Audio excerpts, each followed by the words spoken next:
Are you frustrated watching your hard-earned money ride the knee-jerking Wall Street roller coaster? Are you looking to diversify into alternate investments and set them on autopilot to achieve financial freedom? It's time to learn the ways of the wealthy. It's time to think outside the stocks with your host, Madhvi Jain, an immigrant from India and ex-IT professional who will bring you industry experts to illustrate a passive and holistic financial approach to build not just passive income, but also your generational wealth. Madhvi is on a mission to change the financial trajectory of one family at a time and 1,000 more to go. Are you going to be part of this vision? And now, without further ado, here is the host of Think Outside the Stocks, Madhvi Jain.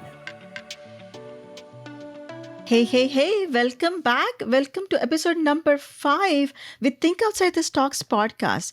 And this episode is going to be continuation of our short course, Active Income with Passive Real Estate Investments. So today's module going to be, is rental real estate really passive? So let's jump in. In episode number 3, the second module of this course, we looked at different ways of participating in real estate, most of them being active. The busy professionals like you are scared to go into it because of the risk, effort, and time sensitivity that you have. Some of you actually may have delved into the real estate by getting into rental real estate. So you may have one or more a rental real estate portfolio. So is that rental real estate really a passive investment? Well, according to US tax code, it is. It is a passive activity, and that's why it provides you passive income and passive losses too. Today, let's talk about how the rental real estate is not really a passive income, and also talk about multiple risks that it brings to your portfolio, to your financial structure. Risk number 1, affordability and drying cash flow.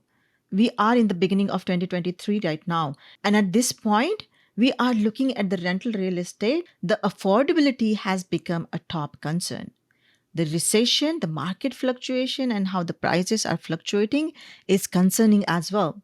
When it comes to your financial freedom, the scalability in rental real estate can create problems quickly. The fourth risk is the asset protection. Not many landlords consider this. They think that, hey, we are not going to have any kind of legal problems. The next risk is when you are creating and going into these loans, you have your personal credit on the line. And if something were to happen, if you were to lose this rental property to the market, you are personally liable. And the last part, why this is not a passive income, is the 3 T's, the tenant, toilet, and trash. Let's jump into this risk one by one. Let's take a look at risk number 1, affordability and a drying cash flow. What we saw post 2008 has been a tremendous growth in real estate prices. The expansion in real estate has lasted for the longest cycle in the history. During COVID times, we thought we will see the end of this expansion. But on the contrary, there was so much of pressure and the prices even went up. In fact, during 2020 to 2022, it created tremendous growth when it comes to the prices of the single family homes. In fact, between 2020 and the beginning of 2022, there was a tremendous growth in single family home pricing. But now, after 2022, the mid part of it, and moving into 2023, we are seeing these prices being adjusted. There is still an affordability issue. You cannot get into a rental at a rise price point. And in 2023, with so many interest hikes by the feds, the mortgage payment, the property tax payment, everything has gone so up that the cash flow has become a problem. If you were to purchase a rental property right now, first of all, it is very hard to find the right property to move into it. The rising interest rates and the prices which are already skyrocketed, they have created this situation of not having sufficient cash flow. So people actually are moving in just with appreciation in mind, which is tremendously risky. This is what happened in 2008, why people lost their rental properties. Because with the market downturn, you can quickly be an upside down in your own property. So if you are thinking of buying a rental real estate and not having enough cash flow, in fact, negative cash flow, think twice. Don't move in with just an appreciation in mind. Let's look at the risk number 2, the recession and the market cycle impact.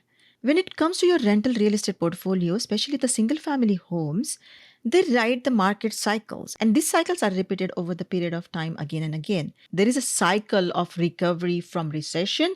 That's when the prices of single family homes start going up. And then there is a cycle of this expansion where single family real estate is looking at that hyper growth and value increase. And then there is a cycle of the hyper supply where there is so much supply in the market that the prices start getting adjusting and falling down. And there comes the recession right after, where the prices of single family homes start falling down. We have seen this tremendous impact in 2008, and we have started to see this impact in the beginning of 2023 as well. Let's take a look at it from a scalability perspective. If you are to create a financial freedom, suppose you have a particular number in your mind. Say on a very conservative level, you're thinking about creating 10,000 as a passive income cash flow. Say you have a $200 cash flow per rental house. How many rental units do you need to reach to that $10,000 passive income? About 50? Is that even feasible? Think about how much management that you have to do, even if you assign a property manager. And hey, you cannot even exceed that 10 portfolio because you have a restriction of only 10 loans per person when it comes to the single family leverage. So, unless you have a boatload of money to purchase these houses cash down, scalability towards your financial freedom is one of the top concerns. Let's talk about the legal, that is the asset protection perspective for a minute. Are you a landlord? Do you have a rental property? Do you own it in your own personal name, or have you created as a part of LLC? And why should you do that, right? Because creating it as a part of LLC provides you that legal protection.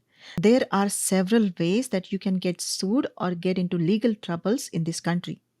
There is something called outside liability. Say, for example, if you get into an accident and if it is your fault and if the other party sues you for liability and you have these rental properties in your portfolio, in the legal course, the lawyers are going to be so happy about your rental properties because they have now the direct access in terms of getting that legal action rectified. What about the inside liability? Have you ever thought about that something can happen inside the property? Suppose you have a tenant who trips and falls inside the home or outside in the driveway. The person can sue you as a landlord for the liability. And again, all the cash that you have invested, all the equity that you have invested in this property can become a target of this legal lawsuit. So, given that, it is best to invest in single family rentals inside an LLC. But hey, creating this legal structure is extremely complicated and expensive. There is so much hassle that typically landlords, they typically own the rental properties in their own name and hence creating a huge liability. Let's talk about the next risk, the loans and your personal credit on the line. If you were to buy a rental property, if you were to buy a rental real estate and you go to a lender for a loan, what do they ask for? They ask for the property details, but they also ask for your personal finance details. They ask for how much income you're making. They ask about your liquid assets, your stock portfolio, your other properties. They even ask about your 401k. Why do they ask for it? Because now the lender is thinking that in terms of default, is there a recourse for me? So, yes, all these liquid assets, the entire financial statements that you provided to the lender, that immediately becomes exposed in case of a default. And also, in case of default, what is going to get impacted is your personal credit. This is the biggest thing that you have on the line. Your credit score is treated as such a golden egg in this country. If that gets impacted due to the default, there are so many different implications, the domino effect of implications that you will have. And lastly, let's take a look at why this rental activity is not really passive, even if the tax code calls it passive. And the reason behind it is the 3 T's of the landlording, that is tenant, toilet, and trash. There are tremendous amount of activities needed for managing a rental real estate in terms of the tenant turnover, analyzing your tenants, getting that loan and expenses paid when there is no tenant in this property. So managing that vacancy, even if you get a tenant in place, if the house starts creating this massive expensive repairs. I once had a tenant who created such a mess out of our rental property. They literally trashed this home that became a dumpster. We had to pay $5,000 to take their stuff, the garbage, the dump yard that they had created out of this house, an additional $15,000 to bring this property to its own glory so we could rent it to another tenant. So 20,000 in for a rental real estate that was giving us just about $200 of cash flow. It would have needed 100 months to get break even. So we saw all these reasons and they are so scary, right? So you must be thinking at this point that is real estate even a right choice for me when I am trying to diversify outside of the stock market? But wait, the single family rentals is not the only way of participating in real estate. In fact, there is another way that you can participate in commercial real estate investments in a completely passive way. And these are the strategies that I am talking about, which I was mind blown when I found out. That was my aha moment that, hey, I can create this income completely passively in commercial real estate. So, in our next episode, episode number 6, we will continue our journey and we will unlock this key of passive commercial real estate through the world of syndication. So, stay tuned and see you on the other side in episode number 6. Thanks for tuning in to the Think Outside the Stocks podcast. If you enjoyed today's episode, please like and subscribe. Madhvi is on a mission to change the financial trajectory of one family at a time with 1,000 more to go. We hope you'll be a part of this vision. Please join our growing community, and to get your journey started, visit thinkoutsidethestocks.com to download your free guide on active income with passive real estate investments. If you learned something new, please share it with one person today. And if you have 60 seconds, please leave us an Apple review to help us reach more people like you. Tune in for the next episode.